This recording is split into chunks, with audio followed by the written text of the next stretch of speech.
Hey everyone, and welcome to the Putty Mod YouTube channel. And this is an update on the Pea Picker restoration, where I'm at and where we're moving forward to next. And just wanted to show you some of the things that have been done so far. And yeah.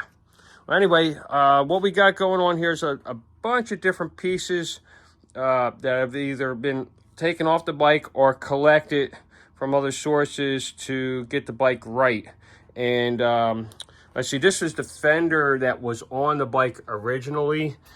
It was the incorrect rear fender. You can see here where somebody, hand cut out the notch to go over here and get past the chain guard and things like that. They had notched everything out, and I don't know where this fender came from. I believe it's probably aftermarket. Can't be 100% sure, or if it's off a different bike altogether. But anyway, we went and found an original fender. I found a guy had a 72 Pea Picker that they were actually parting out.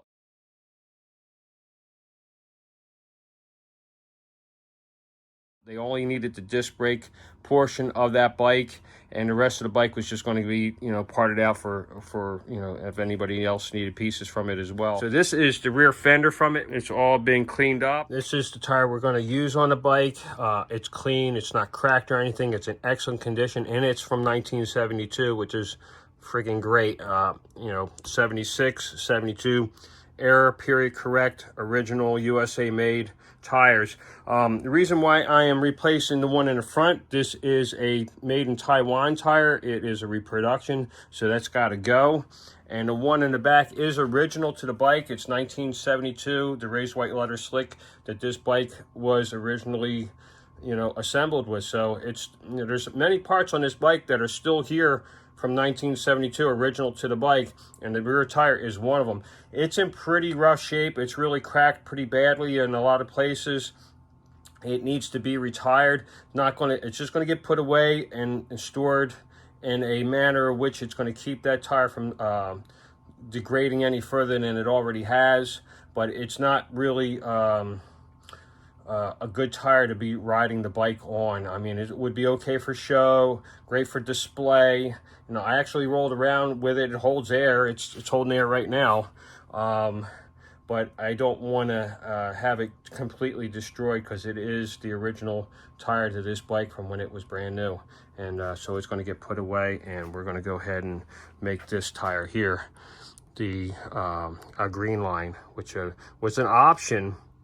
You could buy them with a green line on them back there, a yellow line or an orange line or a red line. Depending on what color your bike was, you could get whatever color you wanted on that tire, just like they do back in the 60s with the red lines. That was very popular.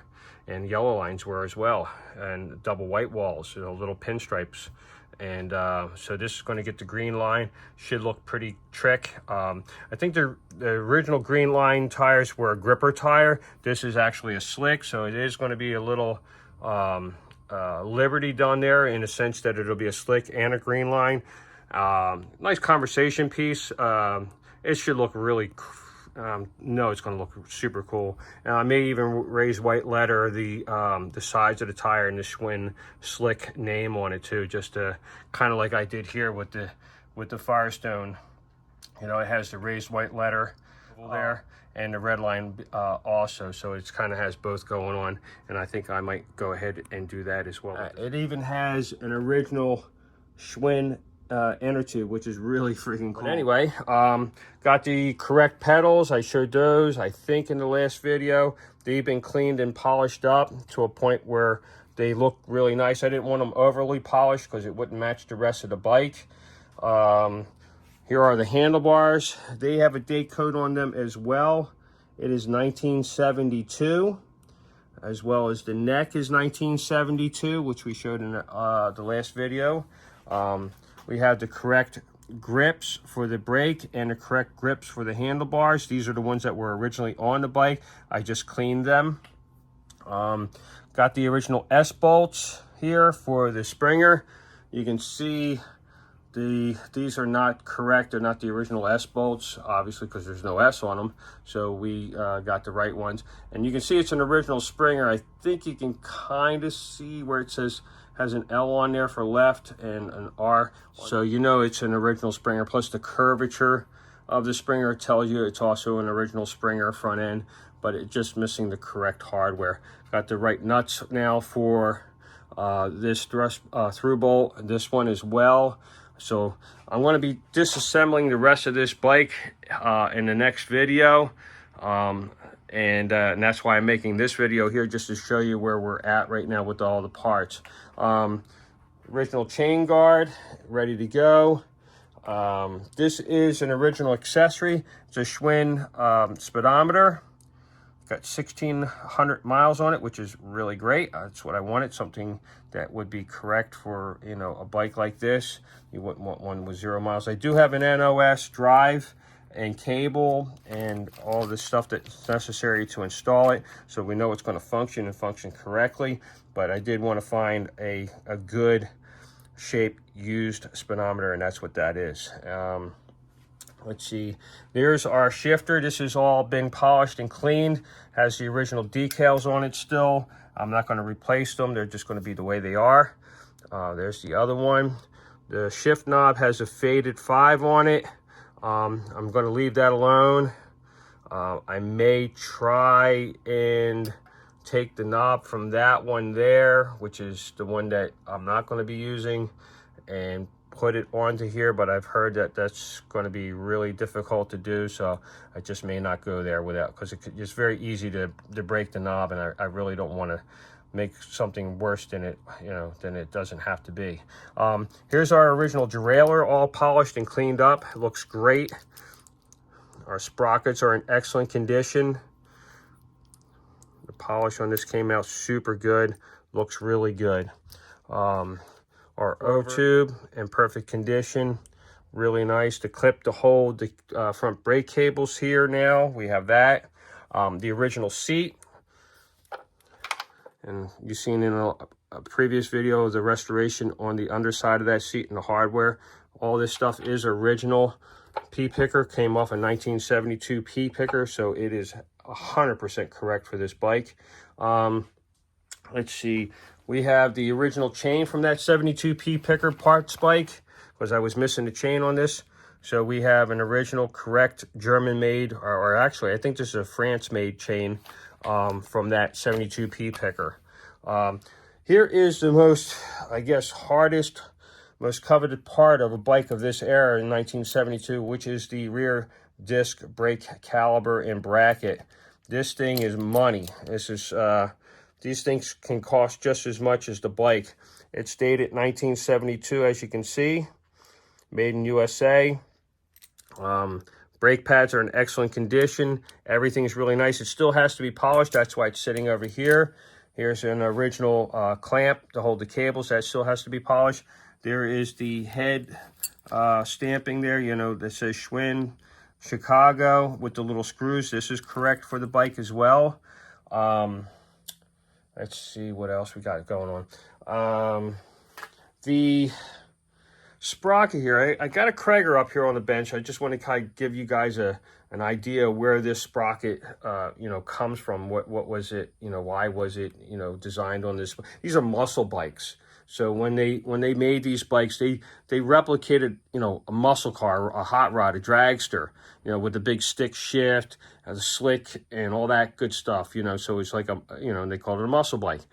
And this sprocket, this mag sprocket, is actually taken from the Krager. This is an original Krager. This is a patented 1964 casting. It is a 1970 Krager. It still has original paint on it from 1970. This is the real deal. It's not a fake wheel or an updated or newer wheel. This is from the era of this when this bike was made. And like I said, these came out in '64, and so that's where that mag sprocket is designed from the Krager wheel. And as for the raised white letter tire that you see on your Schwinn, it's the same thing. This is a 1973 60 series tire, bias ply tire. I have a set of them. and it's in really nice shape. I've ran these on the Camaro for years. And now I have a set of Goodyear Polyglass on there now. I've retired these, but I am going to get myself, I think, either maybe a nice set of Daisy wheels, and I want to run them back on the car eventually. So, but yeah, that's a thing. So there you go. There's where your mag comes from. Right there, the Kreger. So good things just keep going. We have an original chain, lock here, with the green glitter casing on it. That was an accessory, just like the speedometer was an accessory. And you can see on the handlebars, it had the accessory. There's a mark here from the clamp. So I'm just going to put it right back where it came from. Here's a few mistakes I've made, or things I had to buy to get to other things. So now we're accumulating a little pile of spare parts. This is the first set of pedals I had bought for the bike. I thought they were correct, but they are not. For this bike, they are original Schwinn pedals and everything, made in Germany. Beautiful condition, but just not correct for this year bike. This was an extra derailleur that came with a shifter that I had bought. Here's the cable for it. These are things that just aren't going to be used. This was a head badge I had bought, but you can see it has the serial number in it that's stamped. So that's wrong for this year bike. This would have been off a newer Schwinn bike. So I had to go and get another one, because these are mistakes you make when you're doing something you don't really know or are really familiar with, and that's part of the learning curve is making some of these mistakes. The shifter, this is actually in pretty decent shape. I'm going to get the correct hardware for it. It's got a really nice shift knob on it. And the chrome is real nice, except for that one area I put a little silver paint on. There was some chrome missing there. I just wanted to cover it up and not have it go any further than it did. But it's actually not too bad a shape, and I'm sure I'll find a home for that someplace. Somebody will be able to utilize it or utilize parts from it. But that's where we're at as to the accumulation of things that we've gotten so far. I got some more hardware on the way here now that I still need to get. I've gotten hardware and I put it on a bike, just fitting it. I got one part of the hardware there that is correct to hold the sissy bar in place. That other top one is incorrect, so that stuff is actually on its way here now. I'll have that hardware. I'm not sure what else. I have to kind of look over to. Oh, I need pieces for the front drum brake. I got to get a cable clamp, catch here to hold the cable in place. I do have the adjuster that's here now. I didn't have it before, but now I do. So you can see that is in there in place. I just do not have the cable clamp. I have to still acquire that, and so far I have not been able to find one that I'm happy with that's actually an original. I can find plenty of reproduction ones, but I'm really looking for an original cable clamp. That's how I'm doing this whole bike. I'm trying to keep it as correct as I possibly can, as original, parts as I can. Everything period correct when it comes to stuff that I have to replace, like the tires and whatnot. Pretty much everything on it, parts-wise, will be original. Of course, we're going to be doing a new paint job on this, so I got to get the Springer off. Springer's in pretty rough shape. Chrome-wise, we're going to do the best we can to clean it up. The front fender looks really good, so that should clean up pretty nicely. We'll retire this chain guard. I'll probably when I paint the bike, I'll paint the chain guard just to have it, and then I'm going to look to see if I can do some type of a silk screen or a better job of applying the P-Picker Schwinn Stingray stuff on here, so you don't have these these lines here that you can see. This shows that this is an application and not a true silk screen like the original one is here, and that's the difference. Unfortunately, the silk screens, if you don't clean them right, they'll come off that side of that thing quick as anything, and that's what happened here. But then again, 50 years, I think it still held up pretty darn good. Well, anyway, thanks guys for watching. that is the update of where we are at with the pea picker. And next video will be of this bike pretty much disassembled or in the disassembly process, so we can get the rest of these parts polished and cleaned up, the mag polished and cleaned up, getting the back wheel you know, straightened out, and getting the brakes into place and all that stuff rebuilt, rebuilding the front hub as well. You know, everything works. I just want to take it apart, grease it, clean it, you know, and same with the back, and make everything really, really good. So, you know, if you wanted to ride this thing for 20 miles, you could ride it for 20 miles. It's not going to be a problem.